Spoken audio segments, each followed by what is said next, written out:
I don't, if you're up here, I don't know if you have forced blown air, radiator heat, steam heat, I don't know. That's a huge variance. If you, my house is forced blown air, I have no humidity in my house for the entire winter. Like zero. I missed every day, have humidifiers going, I still have no humidity in my house. I go to my friend's house, has a radiator heat, and you walk in and just, there's moisture on the walls. So I can't tell you how to do your enclosures without knowing everything about what's going on at your house.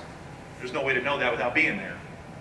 So anybody that's telling you something online on how to do something, you gotta take it with a grain of salt, because you have to know what works for you in your house, which needs observation, which is another reason I don't like the racks. You can't observe the animals without being able to see them. Yeah? When you look at the heat, I read with the snake, you don't want them laying on the heat, like an underneath tank heater, at least when they're in too much heat, could burn the bottom of the snake or something like that. You have... If you, well, when you have your heat sources, you want to have it regulated with something. I like Herbstats because the guy is local and I know him and he puts out a great product. And I actually didn't know he was the guy putting out the product until I already had a bunch of them.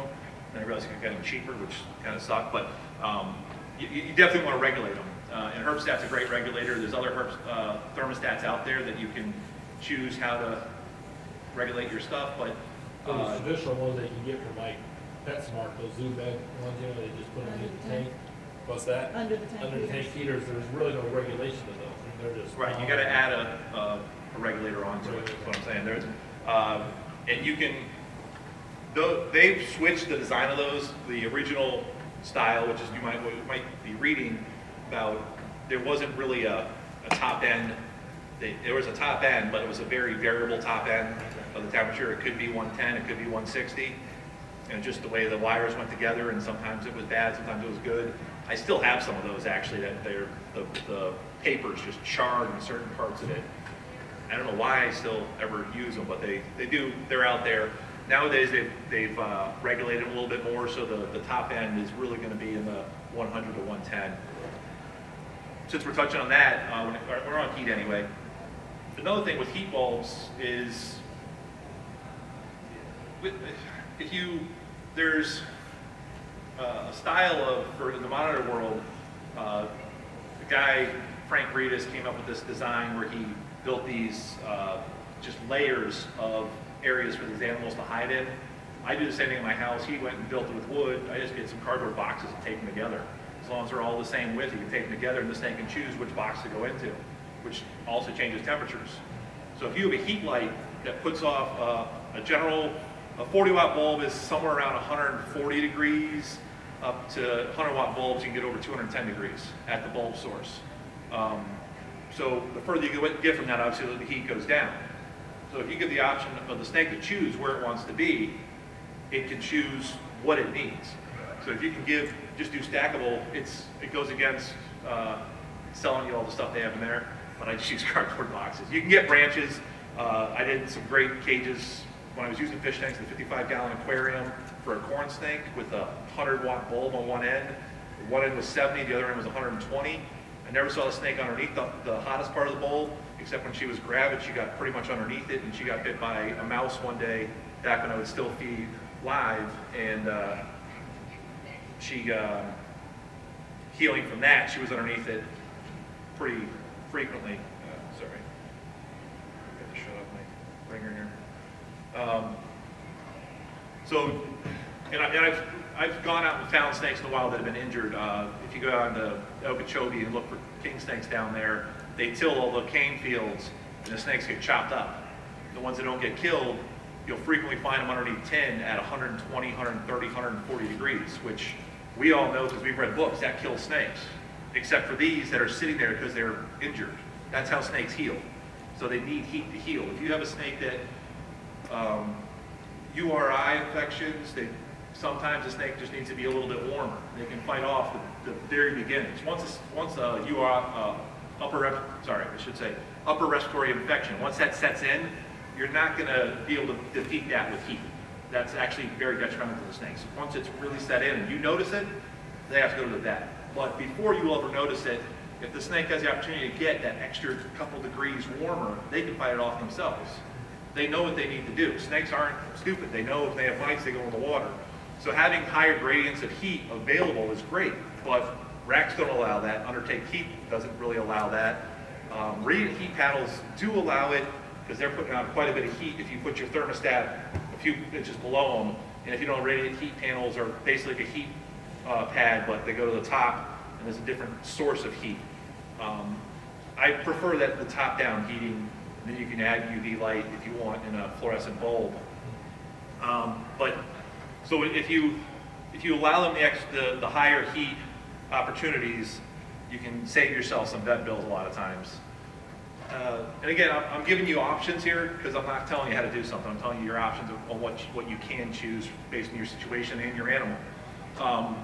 So for substrate, paper, I use everywhere from paper towels, folded down, to newspaper, cypress mulch. You can go get the pet store grade cypress mulch, or you go get Home Depot cypress mulch.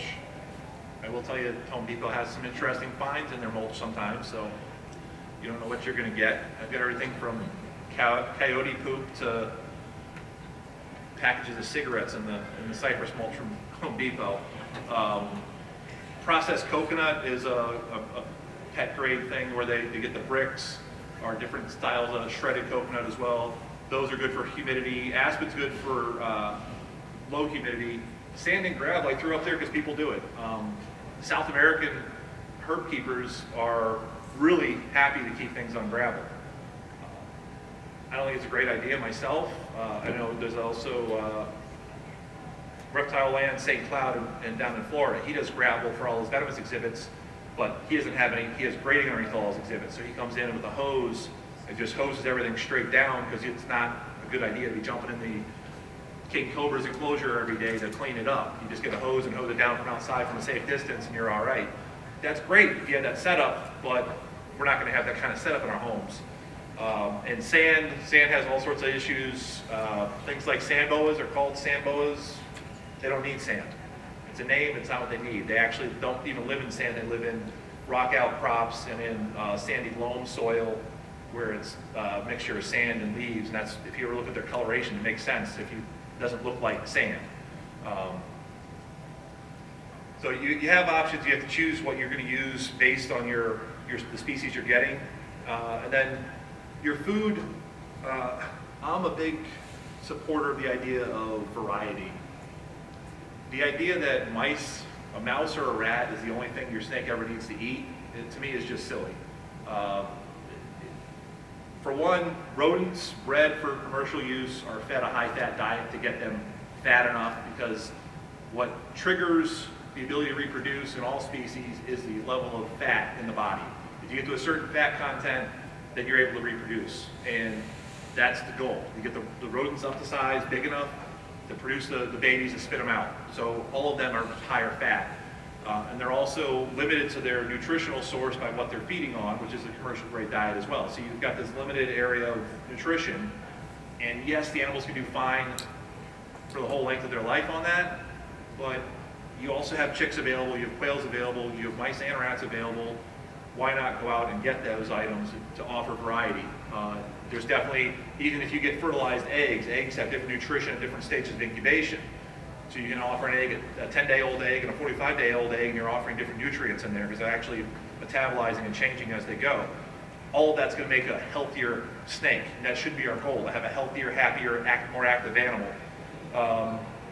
As far as tools, I do use hooks, I do use tongs, but the tongs I use for feeding, not because I'm worried about getting bit by the animals, which is a worry, but I use 30-inch tongs for most everything because otherwise it's my hand. And not to worry about getting bit, but my hand is big and that just freaks the animals out. If you get some long tongs or tweezers, you can present food items with, especially like my boas, they don't see this huge heat source behind the little heat source. That looks like it's the nose of something coming at them, and they don't know what to do with that. And that's a lot of the reason babies won't feed. So if you get some long tongs, you can disassociate your heat source from the food heat source and give them an option to eat more readily. Rubber gloves, there's a lot of things going on right now where there's a fungal infection out in the wild where now it's become mandatory. You have to wear rubber gloves between interaction with animals with some of the people that are doing studies down there. But in captivity, it's not a bad idea either. You don't know what's going on between different animals, and wearing rubber gloves would cut down your chance to transfer parasites and any infections between animals, but also they're great when you have to go in and clean, because as much as you want to scoop with things besides your hands, a lot of times your hand's the best thing to scoop poop out with, and you don't want to be getting that all over your hand.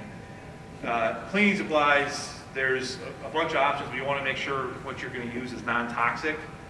People that use, there's chemicals, and also when you're fighting mites, there's chemicals people try to suggest frequently that just are not good ideas for the animals.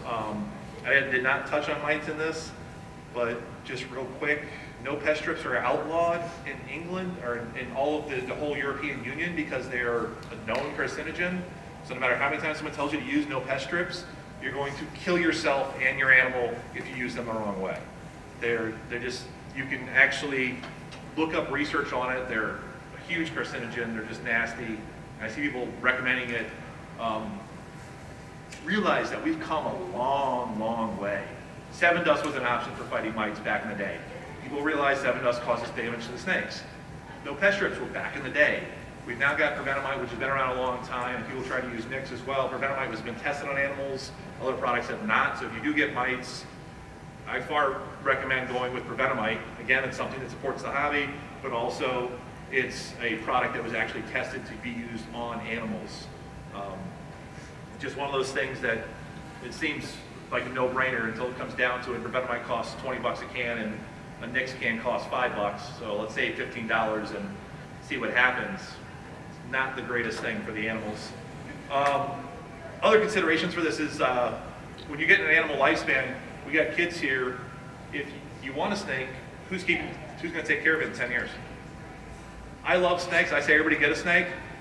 But for you guys right here, bearded dragons, for the very simple purpose, or for a very simple reason, bearded dragons have a short lifespan. They're very prolific, and they're cute, and they're adorable, and they live 8 to 10 years. So when you guys are going to college, no one has to worry about where your animal is, because it's just about going to die. You have a little mini tragedy right before college, but no one has to worry about where the animal has to live. Because snakes will live 15 up to 45 years. So if you guys are getting ball pythons, there's a member of our society that has a ball python that's 45 years old. So that's 4 to 6 to 8, depending on how smart you are, years of college, 12. How far you want to go, that you have to, at least the first 2 years, you won't be able to keep the snake in college because you're not allowed to have them in your dorms. There's not a dorm in the country that allows them. That doesn't mean there's not a bunch in dorms, but you have to figure out where they're going. But it is a big consideration. You guys have to think about this because it's, I say it as a joke, but every year we have adoptions that come in right as school goes in because parents are like, I don't want this, I'm not taking it. And unfortunately, we don't get them right at school starting. We get them a few months later after the parents have neglected them because it's not their animal. So it's something to be aware of. Adult size, retics are cool. I get that. It's cool to have the biggest snake in the world, the longest snake in the world, but where are you going to house it? If you don't have the appropriate setup for it, it's not the best idea. If you don't have the facility to offer it a room size or at least an 8 to 10 foot enclosure, it's not the best idea. It's just something to think about. And then food availability and cost. If you get a retic, it takes big meals that are expensive meals. And yeah, they only eat once a month, but it's 15 bucks a meal versus you can feed a regular corn snake for about 3 bucks a month. So that's, I think, pretty important. And then caging. Not what cage you pick, but where you put in the cage. You need to have some idea where you're going to put it and the time to take care of it. And then most importantly, why do you want the snake? Is it because you came here, you saw it, and you thought it was cool today? Or did you research it and you really love the animal, you love the idea of everything about it, you want to learn more about it, interact with it? Or do you want to breed? And if you're going to do breeding, breeding is easy, but again, do you want to do it? You need baby cages, and depending on what species you're dealing with, boas, 40 baby cages, for one female, horned snakes, 15 to 20. You need food availability for the babies. You need to figure out where those cages are going to go. And despite the fact that a whole bunch of people are trying to make money, odds are you're not going to make any money. I basically look at this as I put in a a lot of money into food, then I do this show and get that food money back.